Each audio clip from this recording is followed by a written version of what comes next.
पृथक बसाइमा आज हामी तपाईलाई नेपालको एकीकरण कालका बारेमा जानकारी दिँदैछौँ। तपाईलाई हाम्रो प्रस्तुति कस्तो लाग्छ?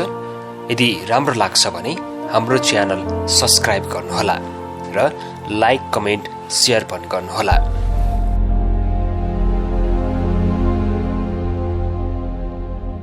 फ्रान्सिस बुचानन लगायतका इतिहासकारहरूले नेपाल भनेको विभिन्न साना साना राज्यमा बाँडिए पनि कश्मीरदेखि भुटानसम्मको हिमालय पहाडको दक्षिण तथा गङ्गाको मैदानको उत्तरी काठसम्मको क्षेत्र हो भनेका छन्।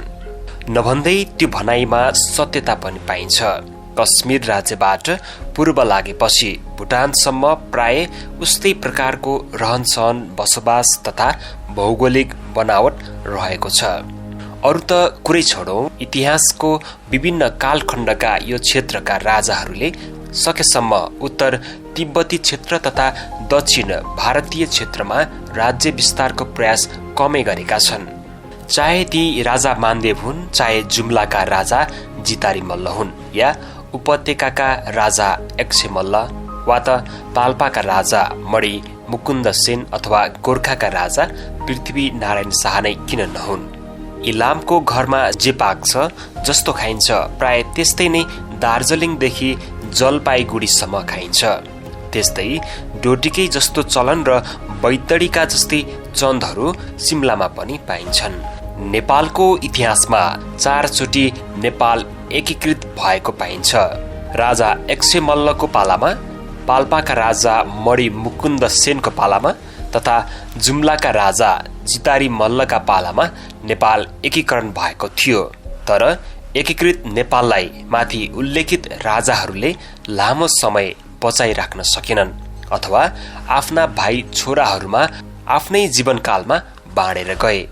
तर अन्तिम चोटि राजा पृथ्वी नारायण शाहले एकीकरण सुरु गरेपछि नेपाललाई पुनः विभाजन हुन नदी जोगाइराख्ने पद्धति बसाएर गए। अहिलेको नेपाल पृथ्वी नारायण शाहले सुरु गरेको एकीकरण अभियान अन्तर्गतकै भूभाग हो। आधुनिक नेपालको एकीकरण 17औं शताब्दीमा सुरु भई 18औं शताब्दीको सुरुवाततिर पूर्ण विराम लागेको थियो। नेपालको एकीकरण अभियानमा टिस्टादेखि काँगडासम्मका नेपाली सहभागी भएका थिए।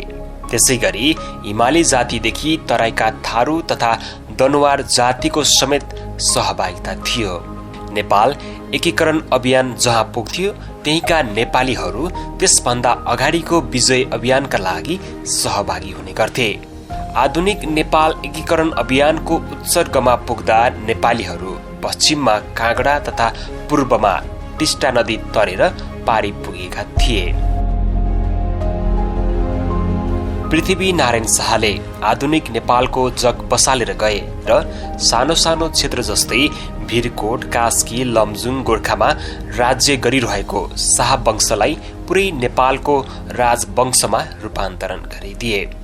पृथ्वी नारायण शाह 52 वर्षको अल्पायुमै देहान्त भए पनि नेपाल एकीकरण अभियान बुहारी राजेन्द्र लक्ष्मी, छोरा बहादुर शाह लगायतले अगाडि बढाइरहे।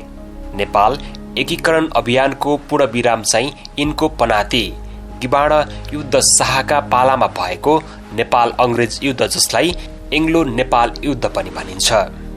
उक्त युद्धमा नेपालले आफ्नो सार्वभौमिकता बचाए पनि धेरै ठूलो विशाल नेपालको इलाका, जसमा पश्चिम क्षेत्रमा हालको भारतको उत्तराञ्चल राज्य, हिमाञ्चल राज्य तथा पन्जाबमा पर्ने केही साना पहाडी रजौटा समेत पर्दथे भने पूर्वमा दार्जिलिङदेखि लिएर टिस्टा नदीसम्मको तराई तथा पहाडी भूभाग ब्रिटिस इस्ट इन्डिया कम्पनी सरकारलाई सुगौली सन्धि अन्तर्गत सुम्पनु पर्यो। सिक्किम माथिको अधिकार पनि त्याग्नु पर्यो। तर ब्रिटिसले नेपाललाई 1822मा प्रथम राणा प्रधानमन्त्री जङ्गबहादुर राणाको क्रियाकलापबाट खुसी भएर राप्तीदेखि महाकाली बीचको तराई भूभाग 1860मा फर्काएका थिए। तपाईलाई आजको हाम्रो प्रस्तुति कस्तो लाग्यो? कमेन्ट गर्नुहोला। यदि हाम्रो प्रस्तुति तपाईलाई मन पर्छ भने हाम्रो च्यानल सब्स्क्राइब पनि गर्नुहोला। आगामी श्रृङ्खलामा नेपाल एकीकरणका बारेमा अझै तपाईलाई विस्तृत रूपमा जानकारी गराउनेछौँ। हामी सँगै रहनुहोला।